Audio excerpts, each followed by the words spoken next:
Hello friends, നമ്മളിൽ പലർക്കും പറ്റുന്ന ഒരു പ്രശ്നമാണ്. നമ്മുടെ ഭാഗത്ത് മുഴുവൻ ന്യായവുമുണ്ട്. നമ്മുടെ ഒരു പ്രോബ്ലം നമ്മുടെ പാർട്ട്ണറിനെയോ മക്കളെയോ കുടുംബാംഗങ്ങളെയോ പറഞ്ഞ് മനസ്സിലാക്കാൻ പാടുപെടുക. ഭർത്താവുമായിട്ട് നിരന്തരം വാക്ക് തർക്കത്തിലെ അവസാനിക്കുന്ന ചില ചർച്ചകൾ, ഇതൊക്കെ എങ്ങനെ ഒഴിവാക്കാം? കുഞ്ഞുങ്ങളെ സ്കൂളിൽ പോകുന്നതിന് മുമ്പ് വഴക്കിട്ടിട്ട് പറഞ്ഞു വിടേണ്ടി വരുന്നു. നമ്മൾ മുഴുവൻ ദേഷ്യം അവിടെ കാണിക്കുന്നു, കാരണം നമ്മളെ ആരും മനസ്സിലാക്കുന്നില്ലെന്നുള്ള ഒരു പ്രശ്നം നമുക്ക് എങ്ങനെ പരിഹരിക്കാമെന്ന് ഈസി ആയിട്ട് ഞാൻ പറഞ്ഞു തരാം. ഇതൊക്കെ എൻ്റെ ലൈഫിൽ ഞാൻ പരീക്ഷിച്ച് വിജയിച്ച കാര്യങ്ങളാണ്. നിങ്ങളെപ്പോലെ തന്നെ പല പ്രശ്നങ്ങളിലൂടെ കടന്നു പോയപ്പോൾ ഞാൻ ചെയ്ത ചില കാര്യങ്ങളാണ്. ഇത്ര നാളെ ഞാൻ കണ്ടില്ലെന്ന് വെച്ചു. എനിക്ക് ഇവിടെ ഉറക്കൊന്നും ചിരിക്കാൻ പാടില്ല, പുറത്താരോട് മിണ്ടാൻ പാടില്ല. ഇന്നലെ ഫ്രിഡ്ജ് തുറന്നപ്പോ പറയാ അറിയാൻ വയ്യാത്തവരൊന്നും തുറന്നാന്ന്.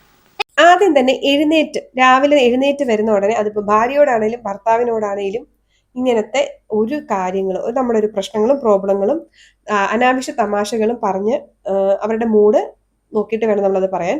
രണ്ടാമത്തെ കാര്യം, ധൃതിക്ക് എവിടെയെങ്കിലും പോകാൻ നിൽക്കുമ്പോൾ ഇത്തരം പ്രശ്നങ്ങൾ ഇടാതിരിക്കുക. പിന്നെ ഉള്ളത്, മടുത്ത് എവിടുന്നേലും വരുമ്പോൾ, ഇല്ലെങ്കിൽ ജോലി ചെയ്ത് മടുത്ത് നിൽക്കുന്ന ഭാര്യയുടെ അടുത്തോ നിങ്ങൾ ഇങ്ങനത്തെ കാര്യങ്ങൾ സംസാരിക്കാതെ ഇരിക്കുക.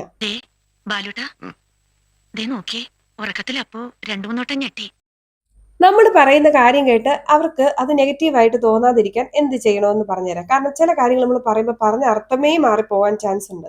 അതുകൊണ്ട് അതിനെന്താ വഴിയെന്ന് ഞാൻ പറഞ്ഞു. നമ്മൾ അവരോട് ചെന്ന് പറയാൻ പോകുന്ന കാര്യം, അത് അത്തരമൊരു സിറ്റുവേഷനിൽ നമ്മളോട് ആരെങ്കിലും വന്നു കഴിഞ്ഞ് പറഞ്ഞു കഴിഞ്ഞാൽ എങ്ങനെ നമുക്ക് ഫീൽ ചെയ്യുമെന്നൊന്ന് ജസ്റ്റ് ഒന്ന് പറയുന്നതിന് തൊട്ട് മുമ്പേ ഒന്ന് ചിന്തിച്ചു നോക്കുക.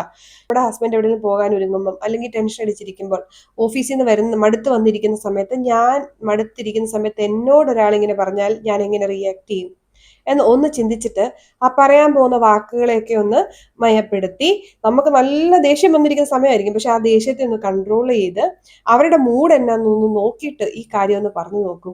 സ്ത്രീകൾ ചിന്തിക്കേണ്ട ഒരു കാര്യം, ആണുങ്ങൾ എപ്പോഴും ഹാപ്പിയാണല്ലേ. ഇനി നമ്മൾ രാവിലെ എന്തെങ്കിലുമൊക്കെ ഉടക്കി പറഞ്ഞാൽ അവർ ആ പിണക്കം പോലും മനസ്സിൽ വെക്കില്ല. എന്തുകൊണ്ടാ? അവർ ഭയങ്കര ഹാപ്പിയാണ്. അവർ പുറത്തേക്ക് പോകുന്നു, കൂട്ടുകാരുമായിട്ട് ഇടപഴകുന്നു, അവർ പുതിയ പുതിയ കാര്യങ്ങൾ ചെയ്യാൻ അവർക്ക് ഒത്തിരി ഉണ്ട്. അവർക്ക് ചിന്തിക്കാൻ നല്ല നല്ല കാര്യങ്ങൾ ഉള്ളതുകൊണ്ടാണ്. അത് നമുക്ക് എന്തുകൊണ്ട് പറ്റുന്നില്ല? നമുക്കൊരു ഫ്രണ്ട് സർക്കിൾ പോലില്ല. പലരും കല്യാണം കഴിഞ്ഞ് കഴിഞ്ഞാൽ പഴയ കൂട്ടുകാരുമായിട്ട് മിണ്ടാത്തവരുണ്ടെന്നേ. നമുക്കിപ്പോൾ വാട്സപ്പ് ഇതും കാര്യങ്ങളൊക്കെ ഉള്ളതല്ലേ. നമ്മുടെ ഏറ്റവും അടുത്ത 2-3 സുഹൃത്തുക്കളുമായിട്ട് നമുക്ക് മനസ്സ് പങ്കിടാൻ പറ്റുമെങ്കിൽ ഏറ്റവും നല്ല കാര്യമാണ്. നമ്മൾ റിലാക്സ് ആകുന്ന ഏറ്റവും സുഖമുള്ള ഒരു കാര്യമാണ്. അവരാകുമ്പോൾ നമ്മളത് നല്ല കേൾവിക്കാരുമായിരിക്കും. അവരിങ്ങനെ സംസാരിക്കുമ്പോൾ നമുക്ക് നമ്മുടെ പ്രശ്നങ്ങൾ പകുതി അങ്ങ് പരിഹരിച്ച പോലെ ആകും, അല്ലേ? നമ്മുടെ കൂട്ടുകാരുമായിട്ടൊന്നും ഇടപഴകില്ല, എന്നിട്ട് ഹസ്ബൻഡിനോട് പറയും, ഹസ്ബൻഡിന്റെ കൂട്ടുകാരെയൊക്കെ വിട്ടിട്ട് നമ്മുടെ കൂടെ എപ്പോഴും ഇരിക്കാൻ പറഞ്ഞാൽ അതൊരു വ്യക്തിയാണ്. അതിന് സമൂഹവുമായിട്ട് ഇടപഴകേണ്ട ആവശ്യങ്ങളുണ്ട്. നമ്മൾ ചെയ്യുന്നില്ല വിചാരിച്ച് നമ്മളെപ്പോലെ അവരും ആവണമെന്ന് കമ്പൽ ചെയ്യുന്നതിന് പകരം അവരെ പോലെ നമ്മൾ ചിന്തിച്ചാൽ എന്താ കുഴപ്പം? അവർ ഇഷ്ടമുള്ള സാധനങ്ങൾ ഇഷ്ടമുള്ള മേഖലയിലൊക്കെ അവർ കൈകടത്തുന്ന പോലെ നമുക്ക് എന്തുകൊണ്ട് പറ്റുന്നില്ല? ഇങ്ങനെയുള്ള പ്രശ്നങ്ങൾ കൂടുതലായിട്ടും വരുന്നത് എന്തെങ്കിലും ജോലിക്കൊന്നും പോകാതെ വീട്ടിലിരിക്കുന്ന അമ്മമാരിലാണ്. ചിന്തകൾ കൂടി കൂടി അതൊക്കെയാണ് സത്യം എന്ന് ചിന്തിച്ച് എല്ലാ ആരെന്ത് കമന്റ്സ് പറഞ്ഞാലും അത് തലേ കയറ്റി വെക്കും. ഇത് ഇറക്കി വെക്കുന്നതോ മക്കളിലും ഹസ്ബൻഡിലും. മടുത്ത് ജോലി കഴിഞ്ഞ് വരുന്ന ഹസ്ബൻഡ്, അതുപോലെ തന്നെ സ്കൂളിൽ നിന്ന് ഈ മുഴുവൻ നേരം ക്ലാസ്സിൽ വരുന്ന ടീച്ചേഴ്സിന്റെ വഴക്കും കേട്ട് ഒന്ന് കളിച്ച് ചിരിച്ച് എൻജോയ് ചെയ്യാൻ വേണ്ടി വന്നിരിക്കുന്ന കുട്ടികളുടെ നേരെയുമാണ് നമ്മൾ അമ്മമാർ പൊട്ടിത്തെറിക്കാതെ. കാരണം നമ്മൾ പിന്നെ പറഞ്ഞ അത് അമിതമായി ചിന്തിക്കുന്നു, നമ്മൾ ഹാപ്പി അല്ല എന്നുള്ള കാര്യമാണ്. ഞാൻ എൻ്റെ ടീച്ചർ ജോലി റിസൈൻ ചെയ്ത് വീട്ടിലിരുന്ന് ഇപ്പോൾ വീഡിയോ ചെയ്യുന്നു. അപ്പോൾ എനിക്ക് ഈ വീഡിയോ ചെയ്യേണ്ടതുകൊണ്ട് ഞാൻ എൻ്റെ രാവിലത്തെ ജോലികൾ പ്ലാൻ ചെയ്ത്, അതായത് ഇന്ന് ഇത്രയും ജോലി ഞാൻ ചെയ്യുന്നുള്ളൂ, ഇന്ന കറിയും ഞാൻ വെക്കുന്നുള്ളൂ, ഇത്രയും തുണി അലക്കാം, ബാക്കി എനിക്ക് സമയം പോലെ ഞാൻ കഴുകിക്കോളാം എന്ന് സ്വയം പ്ലാൻ ചെയ്ത്, ഞാൻ ആരും എന്നിൽ പ്രഷർ ചെലുത്തിയിട്ടല്ല ഞാൻ ജോലി ചെയ്യുന്നത്. ഞാൻ സ്വയം എൻ്റെ മേലിലൊരു പ്രഷർ ചെലുത്താറും ഇല്ല. എന്നെക്കൊണ്ട് ഒരു ദിവസം പറ്റുന്ന ജോലികൾ ചെയ്യുക, ബാക്കി കൂടുതൽ സമയം ഞാൻ എനിക്ക് വേണ്ടി ചിലവഴിക്കുക, എങ്ങനെ ഹാപ്പി ആയിട്ടിരിക്കാം എന്നുള്ള രീതിയിൽ ചിലവഴിക്കും. ഇപ്പം വീഡിയോ ചെയ്യുന്നു, അപ്ലോഡ് ചെയ്യുന്നു, അപ്പോൾ എനിക്ക് ഇതൊക്കെ ഒരു സന്തോഷം തരുന്ന കാര്യങ്ങളാണ്. അപ്പോൾ എൻ്റെ തലയിൽ കൂടി ഇതൊക്കെ പോകുന്നതുകൊണ്ട് മറ്റുള്ളവർ എങ്ങനെ ചിന്തിക്കുന്നു, ഹസ്ബൻഡ് എന്നോട് ഫുൾ ടൈം വിളിച്ച് എന്നെ ലാളിക്കുന്നില്ല, കുട്ടികൾ വന്ന ഉടനെ എന്നെ അക്ഷരം പ്രതി അനുസരിച്ചില്ല എന്നൊന്നും പറഞ്ഞ് ഞാൻ ബഹളം വെക്കാറില്ല. അപ്പോൾ അവരെ അവരുടെ വഴിക്ക് അവർ ചെയ്യുക. അവരോട് 1-2 തവണ പറയുക, അവരുടെ സമയം പോലെ അവർ ചെയ്യട്ടെ. കാരണം അവർ ഒരു ഭയങ്കര സ്ട്രിക്റ്റ് ആയിട്ടുള്ള ഒരു ഏരിയയിൽ നിന്ന് സ്വന്തം വീട്ടിലേക്ക് വന്ന് അവർ സ്വാതന്ത്ര്യം അനുഭവിക്കുകയാണ്. ഹസ്ബൻഡ് ആണെങ്കിലും ഒത്തിരി പ്രഷറുള്ള ഒരു ജോലി സ്ഥലത്തു നിന്ന് ഇവിടെ വന്നിട്ട് റിലാക്സ് ചെയ്യാനായിട്ട് വരികയാണ്. ഇവിടെ എൻ്റെ പരാതിപ്പെട്ടികൾ എടുത്തിട്ട് അവർക്ക് കേൾക്കാൻ താല്പര്യമില്ല. അവരുടെ ബ്രെയിൻ ഓൾറെഡി ഒരുപാട് കാര്യം കൊണ്ട് നിറഞ്ഞിരിക്കുകയാണ്. അതിനൊക്കെ ഒരു സമയവും സന്ദർഭവും നോക്കി വേണം നമ്മുടെ കാര്യങ്ങളൊക്കെ നമ്മൾ പറയാനും ചെയ്യാനും. പിന്നെ ചില അമ്മമാരുണ്ട്, 1 രൂപ ചെലവാക്കില്ല, എല്ലാം സ്വന്തം മക്കൾക്ക് വേണ്ടി, അല്ലെങ്കിൽ എൻ്റെ ഭർത്താവിൻ്റെ പൈസ പോവരുത്, നോക്കൂ, നിങ്ങളുടെ അവകാശമാണ്, ആരുടെ ഔദാര്യമല്ല. നിങ്ങൾ അവിടെ കഴിയുന്ന നിങ്ങൾക്ക് ഭർത്താവ് പോക്കറ്റ് മണി തരുന്നുണ്ടെങ്കിൽ നിങ്ങളുടെ ആവശ്യം, വീട്ടിൽ ചിലപ്പോൾ മുഷിഞ്ഞ് ഏറ്റവും നല്ല ഡ്രസ്സ് ഇട്ട് അത് തന്നെ ഒരു നെഗറ്റീവ് എനർജിയാണ് നിങ്ങളിലേക്ക് കൊണ്ടുവരുന്നത്. നിങ്ങൾ പിന്നെ ഇടാമെന്നൊക്കെ പറഞ്ഞിട്ട് മാറ്റി വെച്ചേക്ക് നിങ്ങളുടെ ഒരു 2 വർഷം പഴക്കമുള്ള ചുരിദാറൊക്കെ ഉണ്ടാവില്ലേ, അതൊക്കെ നല്ലതായിട്ട് ഇട്ട് നമ്മൾ എപ്പോഴും നല്ല വെൽ ഡ്രസ്ഡ് ആയിട്ട് ഇരിക്കുക. നമ്മൾ നന്നായിട്ട് മുടിയൊക്കെ ചെയ്ത് അത് നമുക്ക് ഭയങ്കര, നിങ്ങൾക്ക് അറിയത്തില്ലാത്തതുകൊണ്ട് നിങ്ങൾ ഒരു തവണ ചെയ്ത് നോക്കൂ, നല്ല പോസിറ്റിവിറ്റി കൊണ്ടുവരും. അവരോട് ഇടയ്ക്കിരുന്ന് അവരുടെ ഇഷ്ടമുള്ള സാധനങ്ങളെ കുറിച്ച് ചർച്ച ചെയ്ത് നോക്കും. അവർ നമ്മുടെ കൂടെ ഇരുന്ന് സംസാരിച്ചുകൊണ്ടിരിക്കും. നമ്മൾ വാ തുറന്ന അമ്മായിയമ്മയുടെ കുറ്റവും പറഞ്ഞിട്ട് നമ്മുടെ പ്രാരാബ്ദവും പറയാൻ അവർക്കത് കേൾക്കാൻ താല്പര്യമില്ല. പക്ഷെ അവർക്ക് പറയാനുള്ള കുറേ കാര്യങ്ങൾ നമ്മൾ കേൾക്കാനും അവർക്ക് ഇഷ്ടപ്പെട്ട മേഖലയെക്കുറിച്ച് നമ്മൾ ചോദിക്കുകയൊക്കെ ചെയ്തേ അവർ നമ്മളോട് പതുക്കെ സംസാരിച്ച് തുടങ്ങും. ഉദാഹരണം പറയാൻ, നമ്മൾ ചെയ്യുന്ന കാര്യങ്ങളിൽ അവരെ പങ്കാളികളാക്കുക. അപ്പോൾ അവിടെ നമ്മൾ പറയുന്ന ആശയങ്ങൾ അവർക്ക് മനസ്സിലാവുകയുള്ളൂ. ഇപ്പോൾ ഡ്രസ്സ് എടുക്കാൻ പോയി കഴിഞ്ഞാൽ ആണുങ്ങൾക്കൊക്കെ പൊതുവേ ഒരു മടുപ്പായിരിക്കും. അപ്പോൾ നമ്മൾ ആ ഡ്രസ്സ് എടുക്കുന്നതിൽ അവരെ ഒരു പങ്കാളിയാക്കി, ഇതെനിക്ക് ചേരുമോ, അല്ലെങ്കിൽ എൻ്റെ ഈ ഡ്രസ്സിന് ചേരുന്ന ഈ ഷോള് ഒന്ന് കണ്ടുപിടിച്ച് തരുമോ, അപ്പോൾ നമുക്ക് പെട്ടെന്ന് കടയിൽ നിന്ന് പുറത്തേക്ക് ഇറങ്ങാമല്ലോ എന്ന് നമുക്ക് പറയുവാണെങ്കിൽ അവർ നമ്മുടെ കൂടെ പങ്കുചേരും. നമ്മൾ ഒറ്റയ്ക്കൊരു കാര്യം ചെയ്തിട്ട് അവർ അത് അറിയുന്ന പോലുമില്ല, എന്നിട്ട് അതിനെക്കുറിച്ചൊരു അഭിപ്രായമായിട്ട് അങ്ങോട്ട് ചെന്ന് അവർക്ക് കേൾക്കാൻ താല്പര്യം കാണത്തില്ല. ഒരുമിച്ച് ചെയ്തൊരു കാര്യമാണെങ്കിൽ അവർക്ക് നമ്മളോട് കൂടെ അത് പങ്കിടാനും പറയാനും ഒക്കെ ഇഷ്ടമായിരിക്കും. പുതിയതായിട്ട് വീടിൻ്റെ ഏതെങ്കിലും ഒരു ഭാഗം നമ്മളൊന്ന് ഒന്ന് മോടി പിടിപ്പിക്കുന്നു, അപ്പോൾ ഒറ്റയ്ക്കത് ചെയ്യാതെ ഹസ്ബൻഡിനെയും കൂടെ കൂട്ടുക, അല്ലെങ്കിൽ പുതുതായിട്ടൊരു വാഹനം എടുക്കുന്നു, അപ്പോൾ അത് ഭാര്യയുടെ കൂടെ അഭിപ്രായമൊക്കെ ചോദിക്കുക. അപ്പോൾ നമ്മുടെ രണ്ടുപേരുടെ ഇൻവോൾവ്മെന്റ് അതിലുള്ളതുകൊണ്ട് നമ്മൾ ആശയങ്ങൾ അങ്ങോട്ടും ഇങ്ങോട്ടും പറഞ്ഞാൽ മനസ്സിലാവും. ഇതൊരു 2 ദിവസം മുമ്പ് ഞാൻ ചെയ്ത കാര്യം അദ്ദേഹവും പറഞ്ഞിട്ടില്ല, അദ്ദേഹം ചെയ്ത കാര്യം ഞാനും അറിഞ്ഞിട്ടില്ല, എന്നിട്ട് അതിനെക്കുറിച്ച് ചർച്ച ചെയ്യാൻ വന്നു കഴിഞ്ഞാൽ ഇതൊക്കെ എന്തിനാ എന്നോട് പറയുന്നതെന്ന് ചോദിക്കുമ്പോൾ അവിടെ നമ്മൾ ഈ 2 ദിവസം എടുത്ത സ്ട്രെയിനൊക്കെ അവർ നിസ്സാരവൽക്കരിച്ചല്ലോ എന്നും പറഞ്ഞ് നമുക്കങ്ങ് ദേഷ്യം വരും അല്ലേ.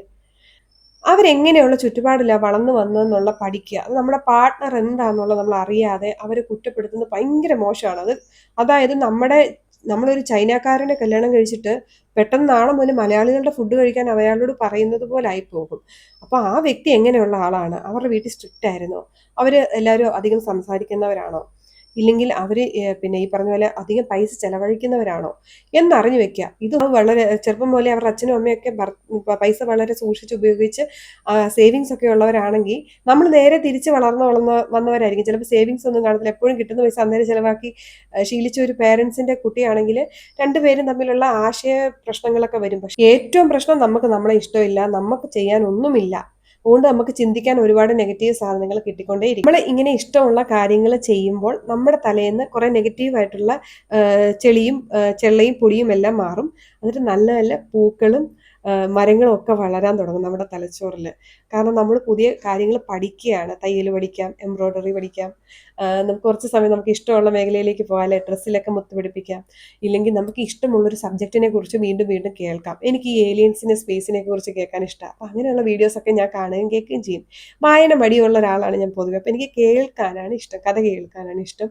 കഥകൾ പറയുന്ന ചാനലുകളുണ്ടല്ലോ, പഴയ സിനിമകൾ കാണാൻ എനിക്ക് ഇഷ്ടമാണ്. പുതിയതായിട്ട് ഇറങ്ങിയ സിനിമകൾ കാണാം, എൻ്റെ പ്രിയപ്പെട്ട കൂട്ടുകാരികളോട് സംസാരിക്കാം.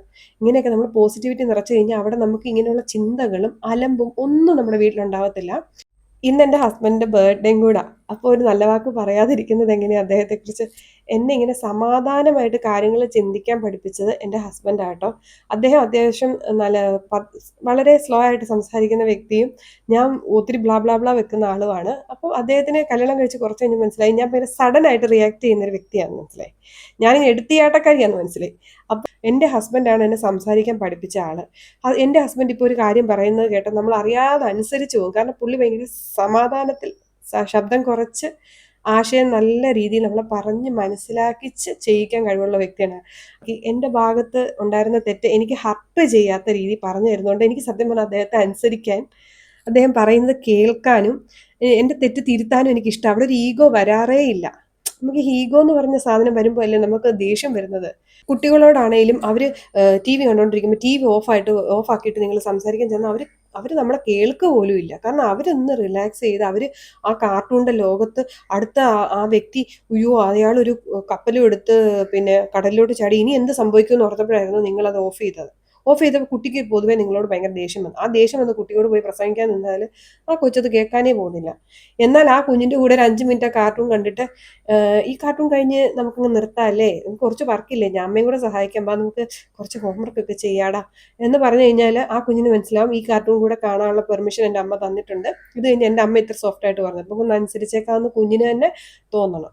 അപ്പോൾ ആ രീതി വേണം നമ്മുടെ വീട്ടിലുള്ളവരുമായിട്ട് നമ്മൾ ഇടപെടാം. അപ്പോൾ ഇങ്ങനെയൊക്കെയാണ് കാര്യങ്ങൾ. എൻ്റെ ഈ വീഡിയോ നിങ്ങൾക്ക് എല്ലാവർക്കും ഉപകാരപ്പെട്ട് കാണുമെന്ന് വിചാരിക്കുന്നു.